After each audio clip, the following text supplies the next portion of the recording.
Menurut International Diabetes Federation, terdapat 382 juta penduduk dunia hidup dengan diabetes mellitus pada tahun 2013. Dan tahukah bahwa angka ini akan terus meningkat menjadi 592 juta penduduk pada tahun 2035. Dari 382 juta orang tersebut, 175 diantaranya belum terdiagnosis, sehingga terancam berkembang progresif menjadi komplikasi tanpa disadari dan tanpa pencegahan.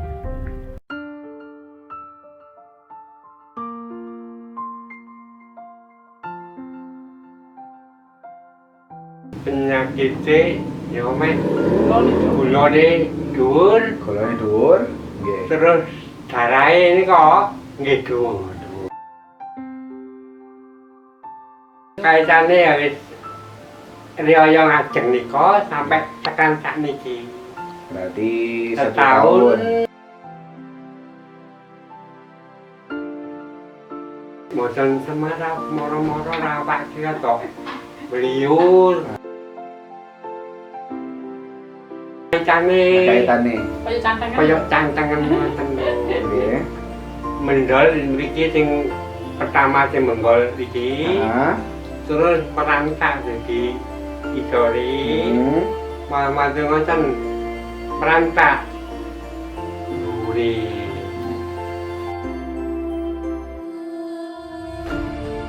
Boten Biasane biyen-biyen kerjane nopo? kula wong tani nggih macul.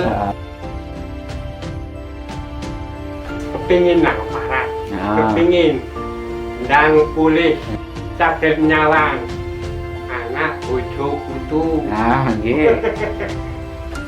Diabetes mellitus merupakan penyakit gangguan metabolik menahun akibat pankreas yang tidak dapat memproduksi cukup insulin atau tubuh tidak dapat menggunakan insulin yang diproduksi secara efektif. Diabetes mellitus dapat menyebabkan komplikasi berbahaya bila tidak segera ditangani dan bahkan dapat berujung kematian. Berikut adalah social eksperimen yang dilakukan oleh teman kami, Gary Rinaldi, sebagai bentuk kepeduliannya terhadap masyarakat. Dengan ini, ia berharap masyarakat bisa mendoakan opanya yang sedang mengalami luka kaki diabetes mellitus. Serta, masyarakat juga akan lebih sadar akan pentingnya hidup sehat.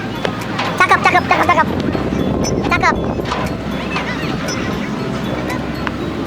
Udah, semangat.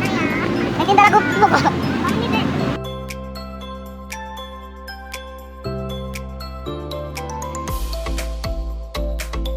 Cukup lama Gary berdiri untuk menunggu masyarakat yang menghampirinya. Setelah beberapa saat kemudian,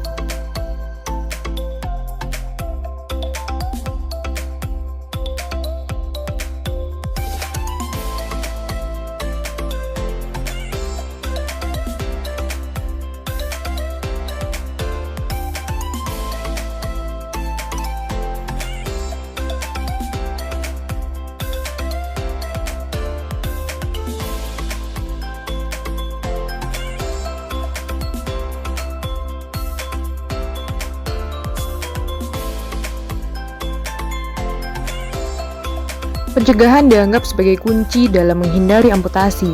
Lalu, bagaimana langkah pencegahan awal amputasi pada pasien diabetes mellitus? Berikut 10 tips mencegah luka diabetes mellitus. Pertama, kontrol gula darah secara teratur. Kedua, perhatikan kebersihan kaki setiap hari untuk mencegah adanya infeksi bakteri. Tips ketiga, gunakan pelembab pada kaki dan tangan untuk mencegah luka akibat kulit pecah karena terlalu kering. Tips 4, potong kuku secara hati-hati dan tidak melebihi garis kuku agar tidak melukai. 5, gunakan alas kaki dengan bantalan nyaman untuk mengurangi tekanan pada kaki. Hindari berjalan tanpa alas kaki. Tips 6, jika menggunakan alas kaki, naikkan satu ukuran dari biasanya untuk menghindari gesekan yang berlebihan. Tips 7, lakukan senam kaki diabetes untuk memperlancar aliran darah pada kaki. 8, periksa adanya kemerahan, pembengkakan, dan adanya luka pada tangan dan kaki secara mandiri. Tips 9, jika ada luka, jangan ditangani sendiri di luar prosedur standar, seperti digaruk, dikelupas, atau dilukai. Tips terakhir, jika luka tak kunjung sembuh dalam 2 hari, segera periksakan luka ke tenaga kesehatan.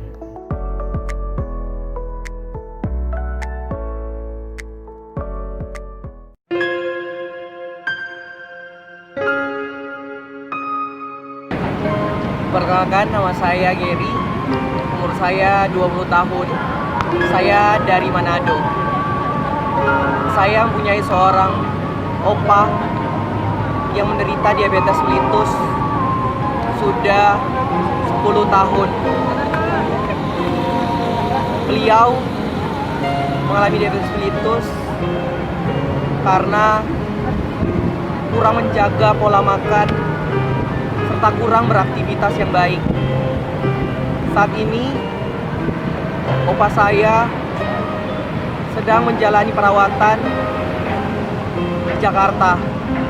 Namun, kaki opa saya telah diamputasi dan sekarang masih dalam proses perawatan. Semoga lewat pengalaman ini, masyarakat semuanya kita bisa belajar apa yang seharusnya kita lakukan agar terhindar dari diabetes mellitus. Terima kasih.